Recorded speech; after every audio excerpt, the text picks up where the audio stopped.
If you follow me for any length of time, you know I'm a scientist by training, my PhDs in physics. These days, I work mostly in artificial intelligence, machine learning, code, that kind of stuff. Um, and I see a lot of discussion about, is AI going to destroy humanity? Is AI going to take over the planet? Are we going to have a Skynet kind of thing? That's not my concern. I don't think after 20 years in the industry, in this industry, and scientists have been using what is now sort of called AI for a long time. It's predictive analytics, but anyway, same stuff. Well, not exactly, but we can get into details of that in a whole different video. Point to this one is, what's it going to really do to us? Is it going to take over the earth? Are we going to all die? Is it going to launch a nuclear weapon? What the heck's going to go on?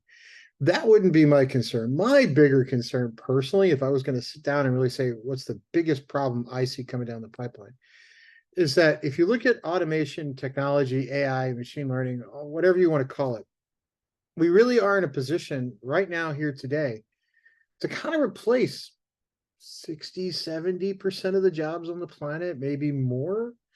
Um, so what do all these people do for a living? When you replace that much of it in 5, 10, 15 years, and you're not going to replace it with a bunch of people that need to do AI and machine learning, because the beauty of this stuff is it kind of does its own thing. You're making people far more efficient. I can do far more in less time than I used to do. So do I need 30 employees to accomplish the same task I can do with one? And there's a lot of examples in this in history. If you look back at auto manufacturing in the 40s, it took assembly lines of hundreds or thousands of people.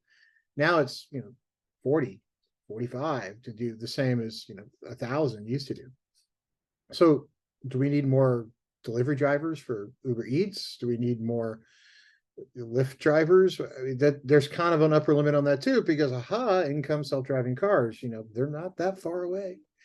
How about truck drivers? Well, those are probably the first things that are going to be replaced.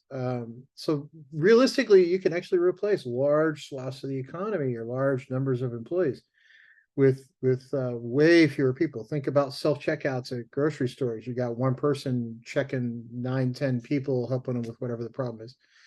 Um, that's kind of gone. I could go down a laundry list of stuff I could see replaced. Near where I live, there's a fully automated McDonald's. You don't need people at the checkout. You don't need people at the drive-through. You don't need people cooking. It's all fully automated. You need a guy kind of loading it. You need a guy to repair it, but you don't need 20 people. So what's going to happen to people that need to make money because you want to buy stuff like food and a place to live? To me, it's not a matter of, are we all going to die? To me, it's a matter of, what the hell's our economy look like in 10 years?